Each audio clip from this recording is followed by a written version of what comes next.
그렇습니다. 뭐 아직 공연 실황은 라이브로 보지는 못했지만 곧 중계를 한다고 하죠. 네. 이게 나온 사진만 봐도 이 봄이 온다라는 주제에 맞는 정말 봄이 온 것 같다라는 생각이 좀 들었습니다. 이 남측 예술인의 북한 공연은 지난 2005년에 이 조용필 씨 단독 콘서트 이후에 13년 만인데요. 이 소녀시대 멤버 서현 씨의 진행으로 한 2시간 정도 이어졌다고 하고요. 이 놀라운 것은 이날 김정은 북한 국무위원장이 공연장을 찾아서 이 공연을 관람했다는 데 있습니다. 이 언론에서는 김정은 위원장이 내일 열리는 남북 합동 공연에 참석할 것이다 이런 전망이 나왔었는데 이 김정은 위원장이 계속 언론의 예측을 깨고 있는 그런 상황이에요. 이날 즐기는 게 아닐까 하는 생각도 들었어요. 한국 언론을 보고 뭐 그러실 수도 있죠. 뭐 그럴 수도 있는데 어쨌건 계속 이제 좀 우리가 뭐 김정은 위원장에 대해서 잘 모르고 있는 걸 수도 있고요.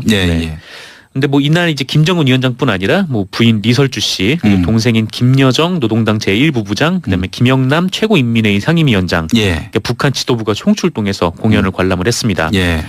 뭐 평양 공연에 동행한 이 공동 취재단에 따르면 이 김정은 위원장은 출연진 노래에 맞춰서 박수를 치기도 하고 공연 후에는 이 출연자들을 일일이 불러서 악수를 나누고 기념사진도 촬영을 하는 등 친근감을 드러냈다라고 하는데 이 주목됐던 것은 김정은 위원장이 내가 레드벨벳 보러 올지 관심들이 많았는데 원래 3일 공연을 보려고 했지만 일정을 조정해서 오늘 왔다라고 얘기를 한 대목이었어요. 그거 봐요. 자기에 대해서 많은 사람들이 관심을 갖고 있다. 이걸 의식하고 있는 거야. 네, 그렇죠. 근데 사실 이 김정은 위원장이 레드벨벳을 보러 올까 말까 요거는 언론에서는 다룰 수 없는 얘기이고 언론에 나오지 않은 얘기인데 그러니까 인터넷에서 이렇게 뭐 장난식으로 내치는 분들이 과연 뭐 빨간 맛을 느끼러 올까 막 이런 농담들이 있었는데 그런 여론들도 알고 있다라는 의미로도 해석이 될 수 있다는 거죠. 혹시 김정은 위원장이 그 남측의 각종 커뮤니티 사이트 여기를 들여다보고 있는 것은 아닌지 하는 그런 생각도 해보는데 헤비 유저. 헤비 유저. 그렇습니다. 어쨌든 뭐 그렇고요. 그리고 이제 또한 김정은 위원장은 이 문재인 대통령께 말을 잘해서 이번엔 봄이 온다라는 공연이었으니까 이 여세를 몰아서 가을에는 가을이 왔다라는 공연을 서울에서 하자 이렇게 제안을 하기도 했습니다. 아이고 결실을 맺어서 가을에 서울 공연을 하자 이런 얘기를 했는데 그 결실이 참 많은 의미를 함축하고 있어요. 네, 그렇습니다. 정말 뭐랄까 이게 불과 1년 전만 해도 상상도 할 수 없던 일들이 계속해서 쭉 진행이 돼 왔던 거고 이렇게 서로 얘기를 하면은 쉽게 뭔가 풀릴 수 있는 건가? 뭐 물론 이제 끝까지 가봐야 이 결론이 어떻게 날지는 알겠습니다만, 좀 이전과는 좀 다른 분위기가 있어서 좀 많이 놀랍기도 하죠. 그렇습니다. 여하간 참 이 문화가 그 이념 체제 이것과 무관하게 남과 북을 결속시키는 그런 촉매제가 되는 것이 아니겠는가. 뭐 그런 기대를 해봅니다. 뭐 이번에는 그 비행기를 타고 우리 예술단이 공연을 갔는데 이렇게 서로 왕래가 잦다 보면은 이제 그냥 뭐 차로 뭐 저희 국민들도 뭐 차로 가서 이제 북한 공연장에서 볼 수도 있는 뭐 그런 시대가 또 열리면 참 좋겠다라는 생각도 듭니다. 뭐 좀 더 이 교류가 활발해져서 북한 방송이 남한에도 들리고 남한 방송이 또 북한에도 들리는 그런 날이 오면 어떨까. 그래서 우리 SBS 러브 FM이 진주에서 98.7로 들리듯이 평양에서도 그렇습니다. FM 주파수로 울려 퍼지기를 바라는 마음. 북한 주민들이 고릴라를 다운받고 그렇습니다. 방송을 들었으면 좋겠네요. 북한까지 방송이 나가면 출연료 협상을 다시 해야 되는 것이 아니겠는가. 요것도 생각 못한 부분인데.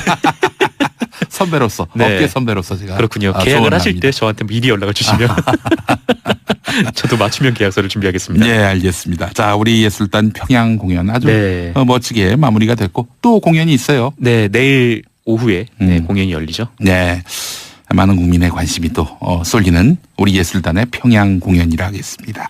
자, 장충기 삼성 미래전략실 사장 이분과 유수한 언론의 간부급들이 나눈 문자 메시지가 또 공개돼서 큰 파장을 낳고 있죠.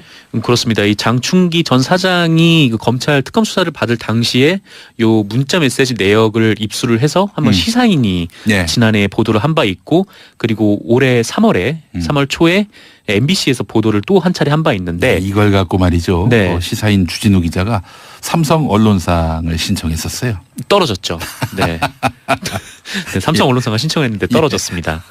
어쨌든 뭐 그 굉장히 큰 의미를 함축하고 있는 굉장히 중요한 보도인데, 뭐 이번에도 뭐 그 과거 이제 두 차례 했던 보도들이 굉장히 좀 충격적이었잖아요. 뭐 삼성의 눈으로 세상을 보아왔습니다라고 얘기를 했던 언론사 간부들도 있던 거고. 근데 이번에도 역시 상당히 충격적인 내용들이 굉장히 많았습니다. 특히 이 삼성이 우리나라 주요 언론사 간부들에게 뭐 선물을 돌리면서 관리해온 정황, 뭐 이런 관련된 내용들도 포함이 돼 있었는데, 몇 가지만 대표적으로 제가 소개를 좀 해드리겠습니다. 그 2015년 한 중앙일간지 대표이사가 장충기 전 사장에게 보낸 문자 메시지 내용입니다. 이 사장님이 보내주신 꽃바구니와 포도주에 큰 힘을 얻습니다. 무엇보다 삼성은 거의 대한민국 자체만큼이나 크고 소중한 우리 삼성이라는 게 제가 갖게 된 삼성관입니다. 김땡땡 드림. 그러니까 언론사 대표가 된 사람이 삼성을 대한민국 자체만큼이나 크고 소중하게 생각하고 있다, 이렇게 평가를 한 셈이죠. 뭐 대한민국은 뭐 언론사가 뭐 같이 지켜야 할 공동의 그런 공동체이지만 삼성은 전혀 다른 거죠. 견제를 해야 되는 물론 자본 권력인데. 야, 삼성공화국이란 말이 실감이 나네요. 그렇습니다. 뭐 이뿐만이 아니고 이 한 경제신문의 사장도 이 장충기 전 사장에게 이런 문자 메시지를 보냈습니다. 사장님 잘 지내시죠? 보내주신 사과는 정말 달고 맛있었습니다. 아침 대신 사과 반쪽을 먹는 제게 최상의 식사를 하게 해주셨습니다. 늘 고맙습니다. 장충기 사장이 달고 맛있는 사과를 선물을 한 모양이에요. 이렇게까지 최상의 식사라는 표현이 나올 정도로 어쨌건 사과 선물을 받는 것 자체가 뭐 얼마짜리인지 모르겠으나 뭐 김영란법이 지금 있는 상태이 보니까 굉장히 좀 지금 같아서는 부적절한데, 요거를 먹고 또 이렇게 표현을 하신 거죠. 그리고 이거는 모 경제신문의 기자가 이 장충기 전 사장에게 보낸 문자 메시지 내용입니다. 이 면세점 관련해서 서땡땡 국장과 상의해보니 땡땡이 어떻게 해야 이 삼성의 면세점 사업을 도와줄 수 있는지 구체적으로 알려주셨으면 좋겠다고 합니다라는 내용이에요. 이거는 삼성 직원처럼 느껴지는 문자 메시지 내용이죠. 언론사 기자라기보다는요. 그리고 이 기자는 이후에 부장으로 승진했다라고 전해지고요. 모 경제신문의 김모 부장, 존경하는 사장님 새해 복 많이 받으세요. 물결이 좀 있어서요. 시간 되실 때 식사 한번 할 수 있게 희망합니다. 충성. 이것도 물결이 좀 있어서 김땡땡 올림 이렇게 보내기도 했고요. 또 존경하는 사장님, 오늘 우연히 땡땡땡 부회장님과 마주쳤는데요. 장 사장님께서 제가 쓴 땡땡 책에 대해 칭찬하셨다고 전하셨습니다. 따뜻한 말씀에 깊은 감사를 드립니다. 무한 충성입니다. 김땡땡 RM. 이렇게. 무슨 사과 몇 알 얻은 거 그리고 책에 대해서 뭐 호평을 했다고, 이런 거에 감사 문자를 보냅니까?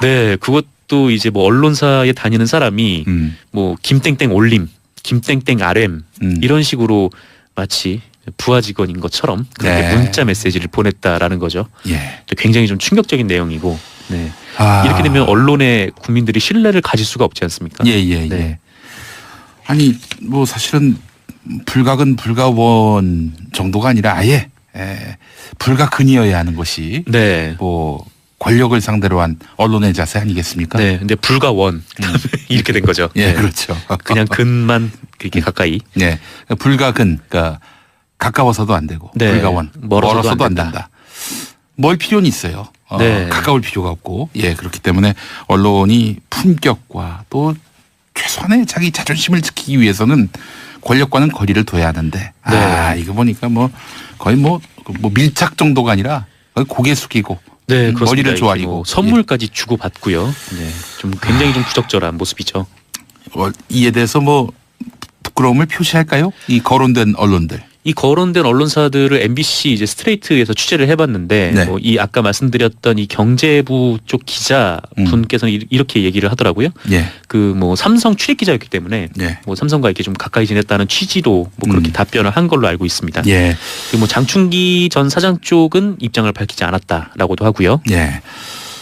다음 소식 살펴보기 전에 문자 반응을 좀 보겠습니다. 아까 정말 엽기가 풍년이다. 뭐 이런 글도 있었고요. 네. 예.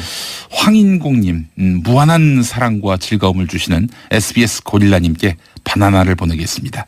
SBS에 대한 무한 충성입니다. 고릴라라는 이름 때문에 바나나를 네, 말씀 주신 것 같네요. 좀 실물을 보내주시면 안 되나? 농담입니다, 여러분. 농담이에요. 저희한테 보내실 거 전혀 없습니다. 네. 황인공님의 의견이었고, 김용옥님, 도올 선생도 방송을 들으시는 모양입니다. 예. 제 앞에 지금 페이스북 라이브를 통해서 보시다시피 네. 하마 한 마리가 올라와 있습니다. 무민이라는 캐릭터인데 예, 용민으로 바꿨어요. 용민으로요? 예, 예.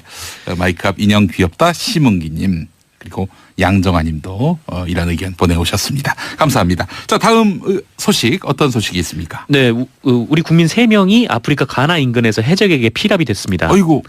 네, 어제 외교부에 따르면요. 예. 현지 시각으로 지난달 26일 오후 5시 30분께 이 참치잡이 어선 마린 711호가 711호가 이 나이지리아 해적으로 추정되는 세력에게 납치가 됐습니다.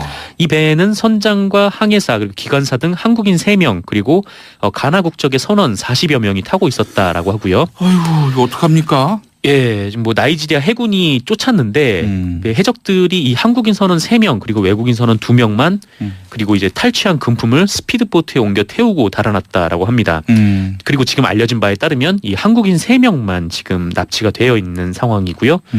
외신에 따르면은 우리 국민들은 지금 나이지리아 남부 바엘사주에 억류가 돼 있다고 하는데 이 정확한 정보인지 확인하기가 어렵습니다. 왜냐하면은 이 해적의 연락이 좀 두절이 돼 있는 상황이라고 해요. 예. 게다가 이 스피드보트가 보통 배보다 속도가 빠르고 또 레이더 추적이 잘 안 돼서 추적이 좀 어려운 상황인데. 예. 일단 문재인 대통령은 이 사건을 보고받고 예. 이 아랍에미리트에서 이제 귀국한 직후에 예. 이 정의용 청와대 국가안보실장에게 그 청해 부대를 피랍해역으로 급파하라 이렇게 지시를 내렸습니다. 예. 이에 따라 이제 합참에서는 지난달 28일 오전 9시에 문무대항함을 피랍해역으로 이동할 것을 지시했는데 예. 이게 물리적으로 배가 이렇게 그 남아프리카 쪽을 돌아서 가야 되다 보니까 이 시간이 좀 걸릴 것으로 보이고요. 예. 그런데 일부 언론에서 이것 관련해서 문제를 좀 제기를 했는데 우리 정부가 이 그동안 비슷한 문제가 있었을 때는 엠바고를 내렸는데 그러니까 협상을 좀 용이하게 하기 위해서 엠바고 상태를 유지를 했는데 이번에는 왜 바로 공개했냐 이런 문제를 삼고 나섰습니다. 그래서 뭐 청해부대 파병을 홍보하려고 했던 거 아니냐. 그러니까 뭐 자기가 이런 조치를 했다라고 홍보를 하려고 했던 거 아니냐. 뭐 이런 비판을 했는데 청와대가 이와 관련된 입장을 밝혔더라고요. CBS 보도에 따르면 이 현지에서 관련 보도가 나왔기 때문에 단호하게 대처할 필요가 있었다라고 답을 하면서 이미 보도가 나왔었군요. 현지에서 보도가 나왔기 때문에요. 언론의 이런 보도들이 좀 악의적이다. 이렇게 반박을 하기도 했습니다. 예. 알겠습니다. 조속히 구조되기를 바랍니다. 네, 다들 무사하게 구조가 됐었으면 좋겠습니다. 알겠습니다.